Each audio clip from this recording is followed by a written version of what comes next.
Hello, everyone. Welcome back to another episode of All at Once. I'm your host, Alexis Christine. Today, I want to talk to you guys all about how I finally beat seasonal depression. So, if you guys follow my Instagram or have been following this pod, you will know that every year, every winter, I suffer with seasonal depression, and it's something that I have actively tried to escape, whether that be moving to places like Costa Rica and Tulum, or even just being in London, being able to travel a lot during the winter into sunnier places.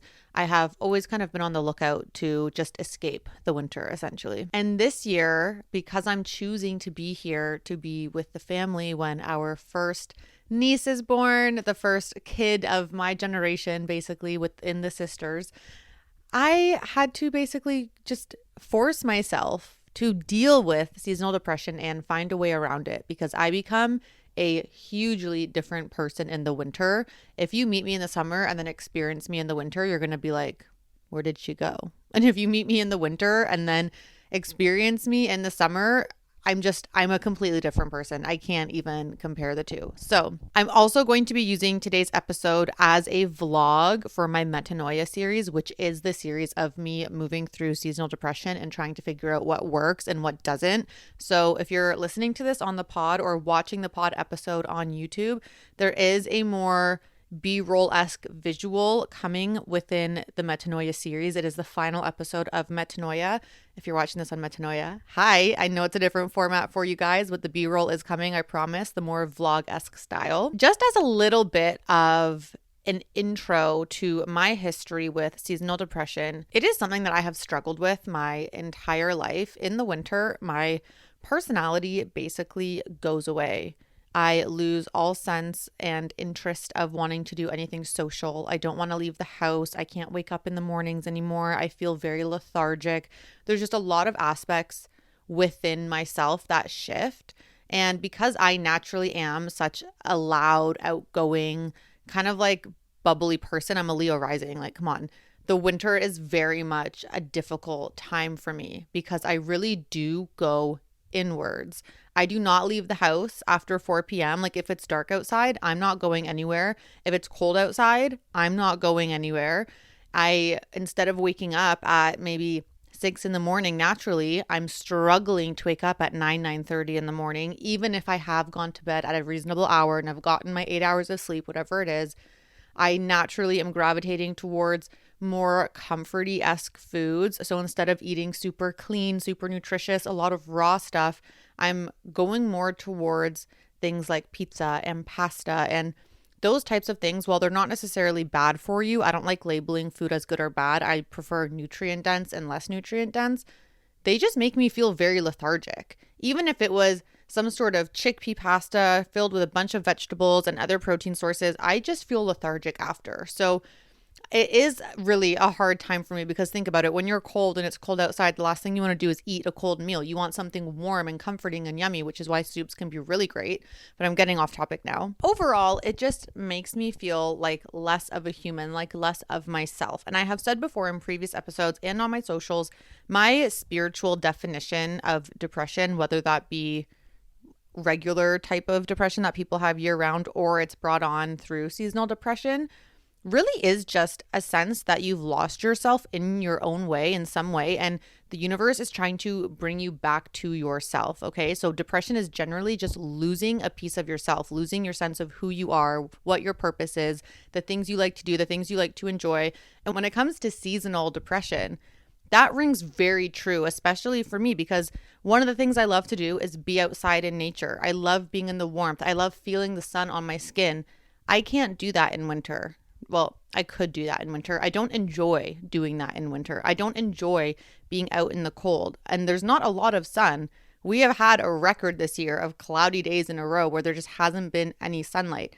And not only does it then disconnect me a little bit more from nature because I find discomfort in being outside in the cold, I actually lose a lot of the social aspect because a lot of things I do socially are outdoors. I love going for walks with my friends. I love working out in the parks with my friends. I love having a picnic. I love doing things outdoors, connecting to nature. And in the winter here, I find that very difficult to do. In London, it was a lot easier because it was milder. And even if it was gray and rainy, it was still warm enough that I could go outside with a jacket and be okay.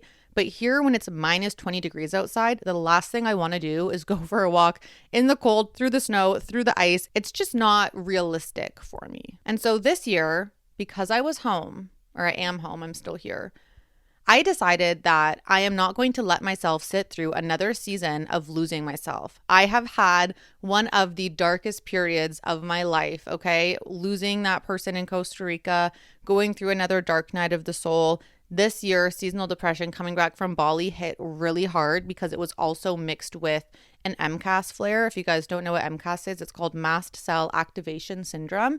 It's something that I don't want to say struggle with because I'm thriving at the moment, but it's something that I have had to move through and learn to navigate, along with chronic idiopathic urticaria, which is essentially chronic hives. I'll put some pictures up for those who are watching.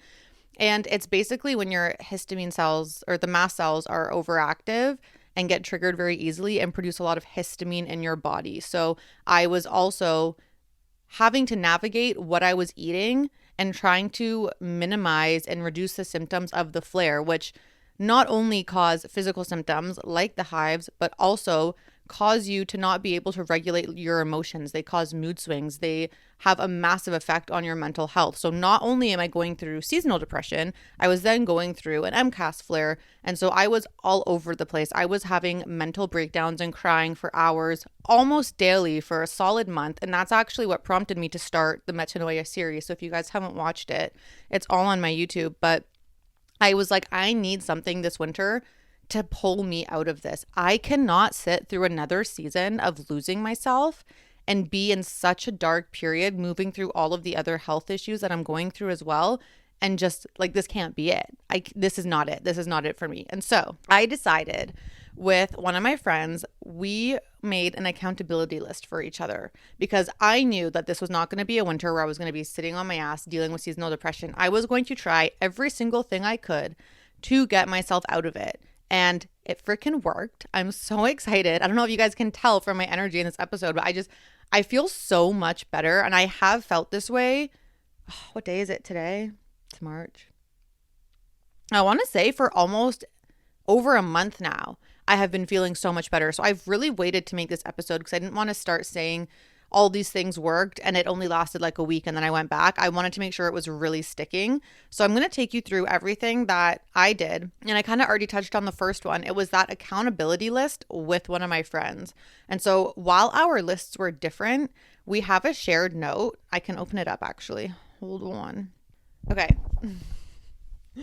We have a shared note on our iPhones. Hers is just a tick list. Mine is an entire freaking checkbox thing chart. And I have every single thing that I wanted to get done in a day listed on this sheet. And right now I have a lot of stuff on there, but I started with very few. And the reason why I started with a small amount is because when you're moving through seasonal depression, when you're going through mental health struggles, putting too much on your plate can feel overwhelming and paralyzing. So I really started with the smallest things just to get myself in a little bit more of a disciplined routine. And then once those felt good, I increased. Once those felt good, I increased again. So that was number one, having an accountability partner, okay?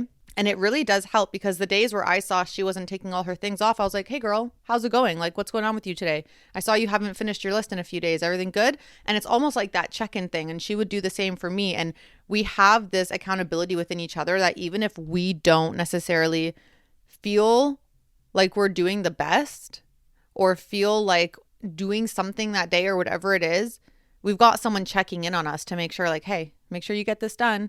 And it actually helps a lot because it's not, I don't want to like shit on family, but sometimes when it's your parents or it's your sisters or whoever it is, it can almost feel like nagging when those kind of people tell you or remind you to do things. And that's just how it is with family. It's just always how it goes. But when it's your friends, it has a bit of a softer touch, I guess, depending who your friend is and how they relay the information. But generally, it's a little bit better received. So everything I'm going through in this video is on my daily accountability list with my friend. And the first thing that I want to go over is the supplements that I took, because supplements can be very important during the winter seasons. If you are living somewhere that doesn't get a lot of sun in the winter and you're like me and in the summer you do spend a lot of time in the sun, you are going to have vitamin D withdrawals, okay? You need to up your vitamin D during this time of the year. So I personally take a vitamin D supplement every single day, a little droplet under the tongue, first thing in the morning. It's super easy. The next thing I take is L-glutamine, and this actually helps heal and repair your gut lining. So for me, someone who is struggling with mast cell activation syndrome, and one of the symptoms of that is SIBO, healing my gut is very important to heal my gut-brain connection. And L-glutamine is really good. It also helps with digestion. So that's just something that I take every day as well. Iron is a supplement I take daily, especially if you don't eat a lot of red meat or you don't eat a lot of things with iron in it, like broccoli, spinach, pumpkin seeds, whatever. Iron is going to be a really big thing that you need to take. Of course, you guys, with all of the supplements I'm talking about, go get your labs done and make sure that you actually do need these things. This isn't just blindly me telling you to do stuff. Check for yourself before you take this advice. I'm not a doctor. But iron is a huge thing for me, especially because I don't love eating red meat. I do use pumpkin seed protein every single day, but one scoop of protein isn't necessarily enough. So taking iron actually helped me a lot in feeling a little bit more alive during the day. It helped me feel less lethargic. And that was a really big thing for me, especially because there's certain parts within my cycle, usually around luteal, where I can feel a little bit lightheaded when I get up. And having that iron supplement literally took that away. It was amazing.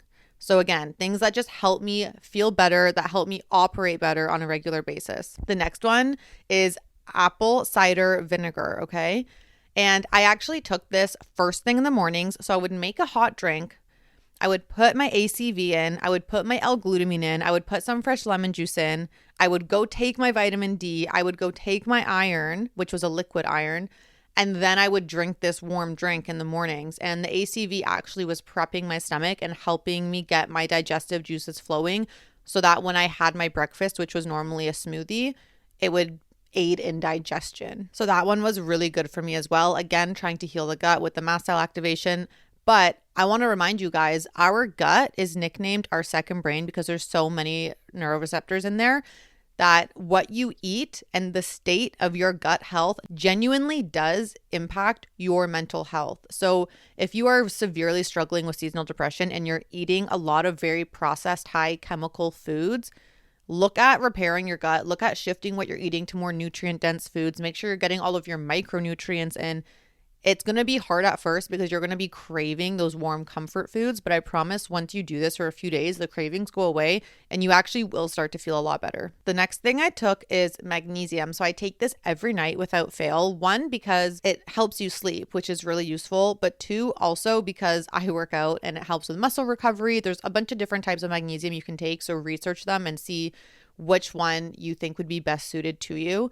But also, in our diets, in general, we do not get a lot of magnesium. Almost every single person on this planet is magnesium deficient. So I would highly recommend looking into taking a magnesium supplement just overall because it's something that a lot of us are generally lacking. And then the last supplement that I would take on a regular basis is ashwagandha. This is an adaptogenic and it helps relax your nervous system. It helps ease your adrenals. And it was something that for me, working with mast cell activation syndrome and having to move through this flare and being easily triggered, ashwagandha is very, very helpful for that. I would actually take this before bed. It's one of the very few adaptogens that isn't a stimulant. So you can take it before bed and it doesn't affect your sleeping, which is great.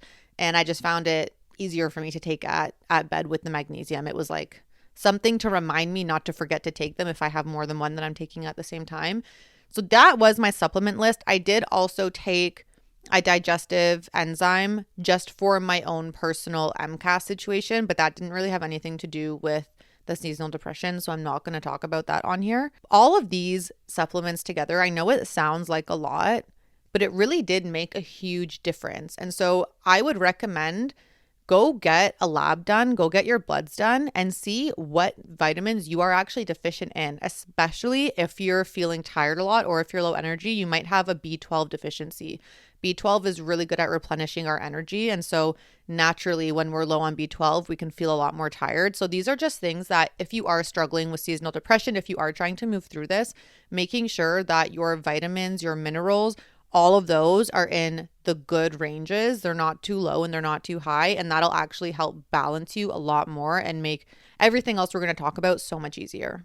And also with this, I was prioritizing protein and nutrients. So on my tick list, I have protein dense breakfast because especially as a female, starting your day with protein is very important to stay satiated, keep you feeling full, give you energy, and not allow you to not have a crash a few hours later. And then for lunch and dinner on my tick list is nutrient dense lunch, nutrient dense dinner. So as you'll notice in this, I'm not restricting myself from eating anything, but I'm ensuring that I do get the nutrients and the protein that I need throughout the day.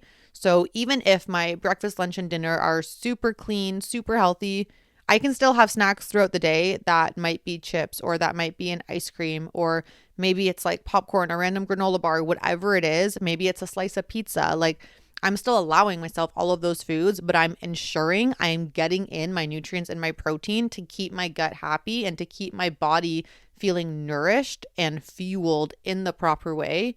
And then allowing myself to have all of the other treats that I might be craving for whatever reason, sugar addiction, comfort, whatever it is. The next thing that I did, which again is on my tick list, was making sure I had time for myself. Okay. So living in a house with other people, it is hard to spend time on your own, especially when you all work from home, right? And as a manifester in human design, spending time by myself is actually very important for my energy to kind of recuperate, reset, get re-inspired. Same with if you're a projector, okay? Wanting to spend time alone is going to be super important for you. If you're a generator, alone time actually isn't as important because you get recharged by spending time with others. But what you need to make sure of is that you're actually spending time doing things that light you up, not that drain you, right? Things that inspire you and feel excited, not things that feel like a chore. So this will vary from person to person. But for me specifically, spending time by myself was something that I needed. It was on my tick list every night, alone time by 9 p.m. And then from 9 to the rest of the evening, I was just alone in my bedroom doing whatever. I'm someone who is very energetically sensitive. I am very tuned into other people's energies. So spending time by myself to reset helped me so much. I felt so overwhelmed, so overstimulated, so like just taking on everyone else's emotions and feelings around me. And as soon as I started to spend time by myself in my room, setting that firm boundary of like, I'm in my room, don't bother me. This is my alone time for the rest of the night. I started to wake up feeling so much more energized. I had a lot more mental capacity to talk to other people, to deal with other people. If someone else was going through something or had an outburst or was being a little bit annoying, I had a lot more range to deal with it before I started to feel overwhelmed or fed up or like I needed to escape. And it actually was like life-changing. Like I am never giving this up. This is now my favorite thing in the entire world, having my alone time in my room. Obviously now I make exceptions. When I first started doing this, it was strict every single night. That was it, which was fine because it's not like I was going anywhere. But now that I'm feeling a lot better, I'm able to kind of make exceptions. So if there's an event happening or like the Canada versus US hockey game just happened, which I don't really watch hockey, but I was invited to go watch it at a friend's. So I went, got home super late. It's like little exceptions like that where I will let it slide because I know that I can recuperate the next day and my energy stores are at a level where I can handle that. Right? But when I first started, my energy stores were so low and I wasn't able to replenish them myself. And so having that alone time every single night without fail was key in helping me feel better, feel more refreshed, and feel replenished. The next thing is no screens first thing in the morning or right before I go to bed. People have talked about this a lot, and I don't think people really realize the impact. But when you wake up, your brain is sitting in theta for a little bit, right? And theta is one of the brain waves where your subconscious is very suggestible. And so the worst thing you can do for yourself is to wake up, open your phone, open your computer, dive into social media, dive into your emails, whatever it is, read messages from other people, because everything that you're reading, you're basically digesting into your subconscious mind. And so I give myself every single morning at least an hour to move out of theta into one of the daytime brain waves before I open my phone. It annoys people, I'm not going to lie. But you know what? That's not my problem. That's a you problem. I'm waking up. I'm taking this 1 hour to myself to go make my supplement drink, go do my word search, sit by the fire, relax. And by the time an hour's up, then I can check my phone, then I can move on with my life. But it really has made such a beautiful morning routine for myself where I don't feel bombarded by other people's energy. I don't feel bombarded by the world. I just have this calming kind of morning and I don't have to use my phone. And it's the same thing when I go to bed. An hour before bed, I turn off all screens. And this is because screens emit blue light. And blue light messes up your circadian rhythm, right? So using blue light glasses will actually be very beneficial for you as soon as the sun goes down. I don't love wearing them, I'm not going to lie. So I just give myself an hour before bed with no screens. And it's basically to get all of the symptoms or effects of the blue light out of my system before going to bed. And it really does make such a difference. This is now my wind down time where I can do my physio, I listen to my audiobooks, maybe I'm doing my nails or my skincare, whatever it is. But it's just a time for me before bed where I'm not looking at a screen. And it actually helped me get a lot deeper of a sleep. So I monitor everything on my Fitbit. And I know it's obviously not the best kind of monitoring system, but I noticed that my deep sleep has gotten longer. Like those cycles have gotten longer since I've started doing this, which is amazing because I naturally am a very light sleeper too. And so getting more hours in that deep sleep means that I have a higher sleep score. I'm waking up feeling a little bit more rested. And it's just overall made me feel better. And keeping with this theme, having a set bedtime and a set wake up time every single day has been a game changer for me. So normally with seasonal depression, I am up super late at night and I am disassociating into whatever show I'm watching, whatever book I'm reading, whatever it is, because I am uncomfortable with the feelings that I'm feeling while being in this seasonal depression, right? You kind of just escape into other forms of reality, whether that be scrolling social media for a few hours, whether that be binging on food, whether that be abusing substances like alcohol or drugs, whatever it is, it's a form of escapism. And forcing myself to go to bed, so alone time at 9, no screens from 10:30, lights out by 11:30, forced me to have kind of a set schedule where I didn't allow myself to just spend hours escaping into these other realities. And waking up at a set time every single day helps keep your body and its natural circadian rhythm in check. I personally don't use alarms. This is something that I am very passionate about. I freaking hate being jolted awake by a sound, okay? It is one of the worst experiences in the entire world to me. So I actually use a sun lamp. I have the sunset mimicked. It naturally turns on and I have it for 8:30 every single day. If I wake up before the sunrise, amazing, I'm up.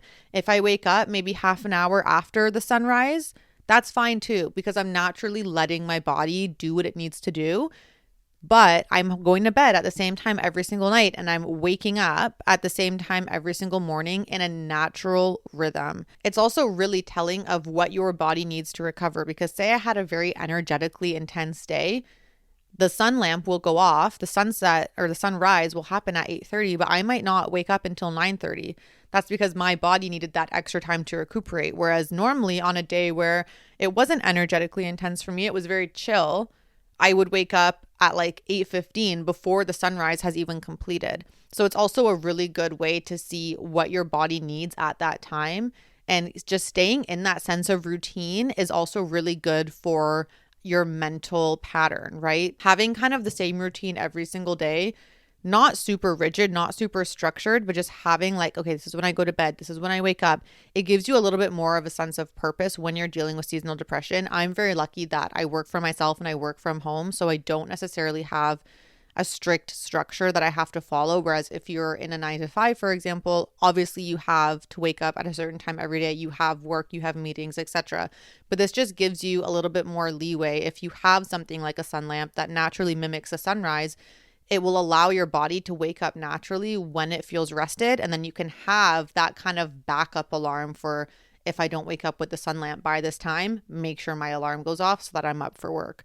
It's just something that I personally found really helpful, and I would recommend all of you try it. The next thing I'm going to talk about is a daily affirmation. Affirmations are great, but I prefer affirmation tracks that you listen to when you sleep, right? Because then it's going directly into your subconscious when your brain's in theta and delta, and it can make more lasting changes. But one thing I found with this friend also was when I was living in Mexico for the first time a few years ago, we would do this. She was still in London, I was here, and every single day we would wake up and we would voice note each other this affirmation. And it started making really insane changes in both of our lives. And so we added that to the tick list because we were like, you know what? We're both kind of feeling like blah. We're both dealing with seasonal depression. Why don't we just do something a little bit fun, a little bit playful? And so we have a daily affirmation that we say to each other now, again, through voice note, because she lives in California. We never seem to live in the same spot for very long. We voice noted it to each other, and it's also something that we get to catch up on and be like, hey, have you noticed this working? Have you noticed that working? And it's really funny because she actually said to me the other day, she was like, I think that it's working because ever since we started doing this, I've noticed so much more of this and that and that. And she's noticing all the ways the affirmation's coming in. And when we're in our own day, we're in our own world, sometimes we're just kind of stuck in one specific perspective or one specific view, and you don't really realize that things are shifting. And it took her saying what had shifted for her with the affirmation for me to realize that, oh, I've actually had shifts with the affirmation too. I was literally joking to her. I was going to be like, I don't think it's worked for me. I don't notice anything. But everything she said, I was like, oh my God, wait, you're right. I've noticed the same thing. And it was that little bit of like a perspective shift. So having a daily affirmation you can say with someone is so fun, and it gives you just a little bit more of like an interest in your day, a little bit more opportunity. You're telling the universe you're open for whatever. Again, it depends on your affirmation. The one that we're currently doing is, today is going to be an amazing day and I am open to all of the love, magic, and abundance the universe has to offer. Sometimes I switch abundance for financial abundance just for fun. But it has really opened up a lot of new doors and opportunities and conversations for us with the world around us. And it's just been really fun. So maybe not necessarily specific to helping with your seasonal depression, but it's just a little bit of excitement in the day. And it's something that I urge you to play with a little bit. Okay, the next thing on the list is movement. Okay, it's a daily step goal. So I have two forms of movement on my tick list. One is going to the gym 3 times a week. So far, I've only been able to manage 2 because my third day is normally handstand day and my shoulder is still injured. I can't do anything overhead, definitely can't do handstands on it. So I've just been going 2 days a week. And then the second movement is a step goal. I started at 5,000 steps because working at home, working on a computer, not really going out, my average daily step goal was like 1,300 steps, which is actually very embarrassing, but we're going to move on from that. And so I gave myself the goal of 5,000 because going from 1,300 to 10,000 is a massive jump, right? And you want to make these goals seem not easy, but doable, achievable, especially when you're in a low mental state. So that's why when I mentioned at the beginning of the episode that I started small and then I went bigger and bigger as these things felt easier, I did 2 weeks of 5,000 steps before I bumped it up. And then it went to 8,000 steps. And eventually I'll bump it up to 10,000 steps once that feels easy. 8,000 still feels like a little bit of a juggle, especially when I'm doing other things during the day. I almost feel like I run out of time because I'm not going outside. It's not like I'm living in London getting steps, just living life. I actually have to make an effort to go down to the treadmill and walk. So 8,000 still feels a little hard for me, but we're getting there. I've done it, which is amazing. And so this is something also that just getting up and getting moving feels so good, okay? When you're sitting all day, and this isn't even just for when you have seasonal depression, this is for all the time. It feels so good to get your body moving. It doesn't have to be some crazy intense workout. Walking is actually so underrated. It's one of the most magical things in the world. And I literally, you guys, not joking, will put on an episode of Star Trek and just walk, okay? You don't have to be doing something productive. You don't have to be listening to podcasts. You don't have to be outside. I literally watch TV as I do it.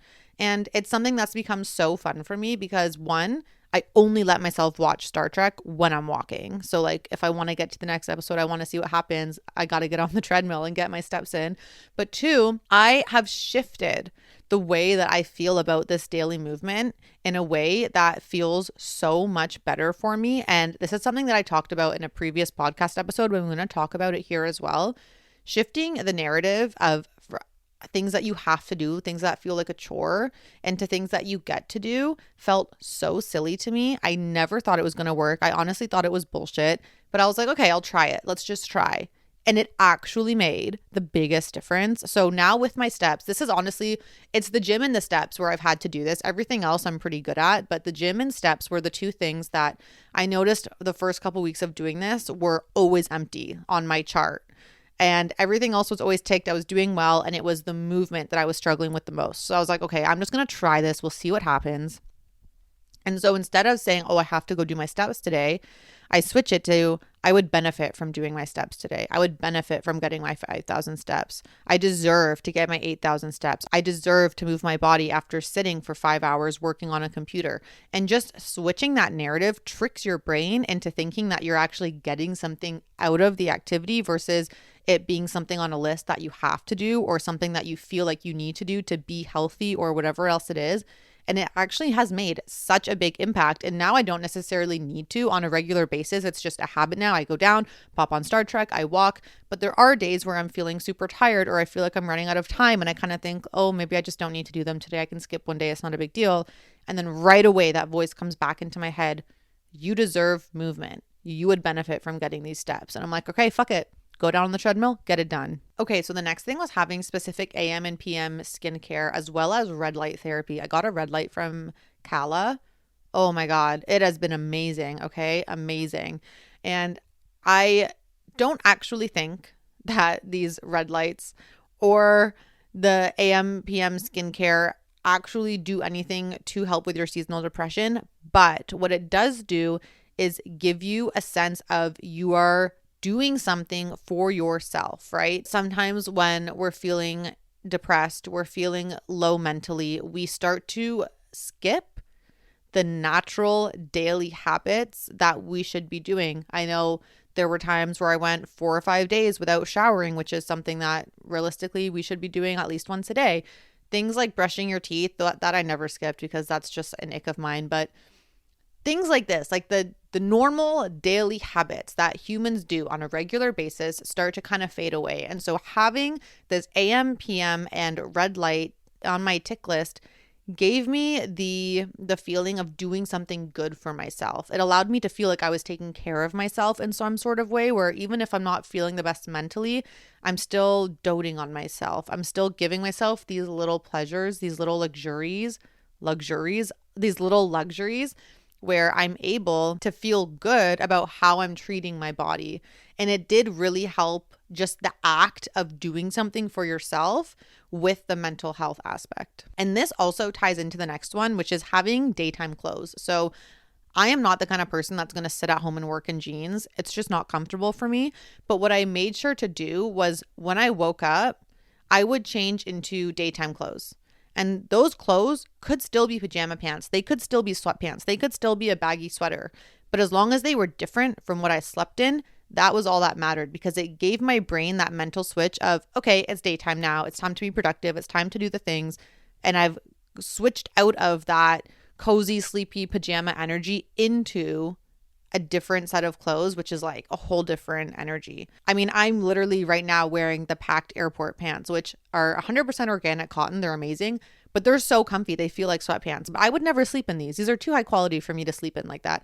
So I wear them in the day and I feel so comfortable. I feel like I'm lounging, but it's giving me a whole different energy to my day because I know that these are not sleeping pants. So it just gives you a little bit of differentiation in your day and allows your brain to realize like, oh, okay, now it's daytime. Now we're going to do something. And then at the end of the day, when you switch back into another pair of sweatpants or another pair of PJs, it's that mental reset of like, oh, okay, now it's time to rest and relax. Okay, the next thing I want to talk about, it's going to be a hard one, but I'm going to explain it in a way that hopefully will make sense, okay?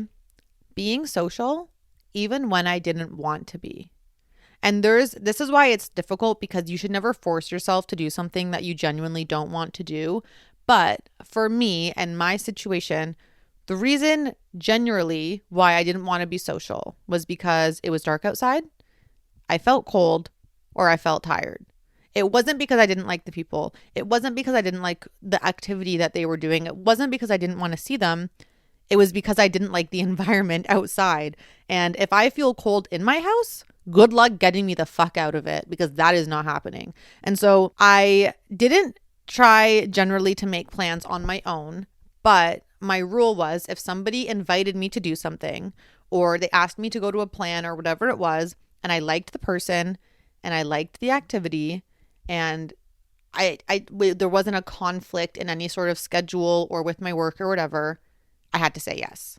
Because at that point, I know the only reason I would be saying no is because it's winter and I want to hibernate. And as much as it does feel good to isolate sometimes and just be in your own little bubble, one of the things that we as humans need is human connection, okay? It is one of the core needs of a human. A baby will literally die if they do not have human touch when they're born. So it's really important that even if we're in these little depressive episodes, the seasonal depression, we're moving through it, that we do make time to be social. We do make time to see the people that we love. And it's a lot harder for me specifically in the winter to want to go out and do those things. Like I said, I don't leave the house once it's dark at 4 p.m. So if someone's inviting me to a dinner, or say it's the weekend and they want to go out and do something, but it doesn't start till 5 or 6, or it's an evening game or whatever it is, you're not getting me out of the house. It's not going to happen. I'm not going. And so that was one of the things that I had on my list, because the fear for me really is just being cold. I don't want to go outside in the cold. I don't want to be cold. It's dark outside. I feel tired. I want to be in my bed and snuggle. And that is me just trying to cope with the change of the seasons. But in actuality, it's not doing anything beneficial for my mental health to be alone all the time, right? I know I said earlier in the episode that alone time was very important, but there's a difference between spending time by yourself to recharge and recuperate versus being in complete isolation for the entire season of winter.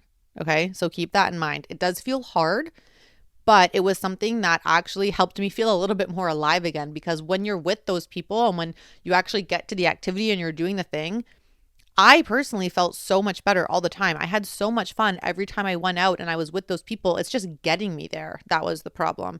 And so that's why I said, if I get invited to something and all of these things line up, then I'm just going to go and I'm going to push through it, because I know as soon as I get there, I'll be fine. And it really did shift my mood a lot. Okay, and the last thing I want to talk about, which is arguably the most important thing on this entire list, okay? Daily nervous system regulation. Okay. And I shit you not, I think this made the biggest difference out of every single thing on here. I did a 21-day nervous system reset, right? And this is the thing with me. It's like I'm a certified holistic coach, right? I've been in this world for a very long time. I know how to do all the things. I know what to do for a lot of these things. I just don't want to freaking do it, which is why having accountability like this tick list is very useful for someone like me. So when it came to nervous system regulation, it's like, okay, I know how to do it. I know that I need to be regulating my nervous system, but I don't want to sit and fucking do it. I just don't. Okay. It's like, you know, the things that are good for you and that are beneficial for you and that will actually help you, but you just don't want to do it. You know that they're there, but you don't want to do it. You don't want to do the things that will help you.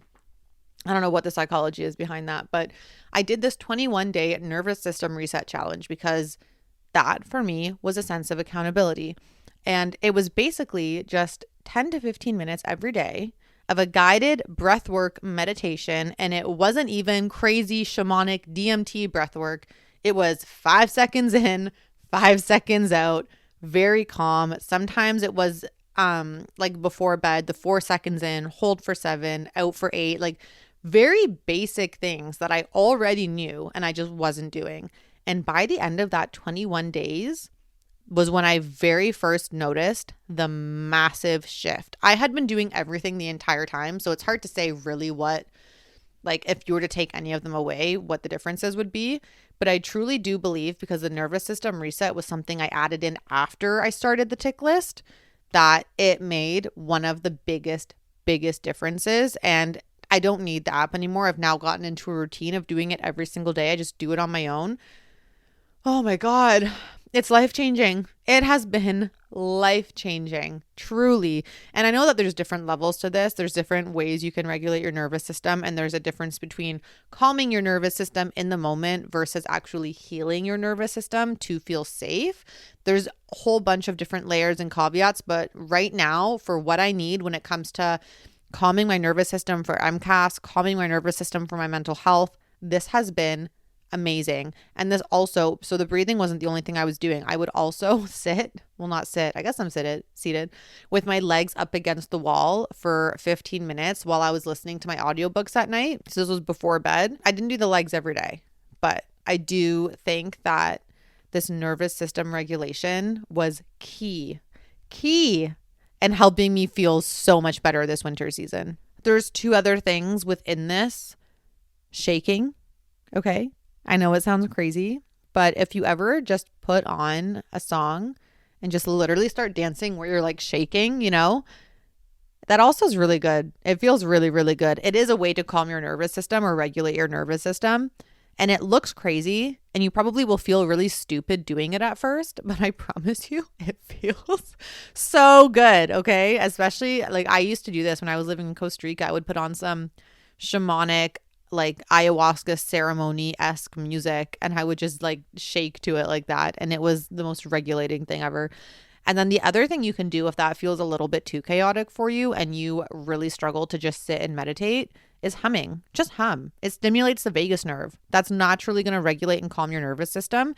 Sometimes you kind of sound like a psycho when you're just walking around humming, but truly humming will make a difference. So put on like 2 or 3 of your favorite songs so that it reaches 10 minutes and just hum to them and see what happens. And I do want to say that I am not the same person that I am in the summer still, right? Like I am still this different version of myself in winter that naturally takes a little bit more time to recover, that naturally has a little bit less energy, that naturally will need a little bit of a push to keep doing the things that are good for me and that keep me feeling aligned and that keep me feeling good. But this is like the best version of me I'm going to get in the winter. And I'm so proud of myself that I have gone from having one of the darkest episodes of my entire life to where I'm at now, which is the best I have ever felt in any winter season ever. And so I highly, highly recommend that if you are struggling with this, try the things on this list, see what works, see what doesn't, but do them for a long time, guys. Don't just try it for like a week and say, no, this didn't work for me. It's consistency, right? It's slow but consistent. Perfection is not the vibe that we're going for here.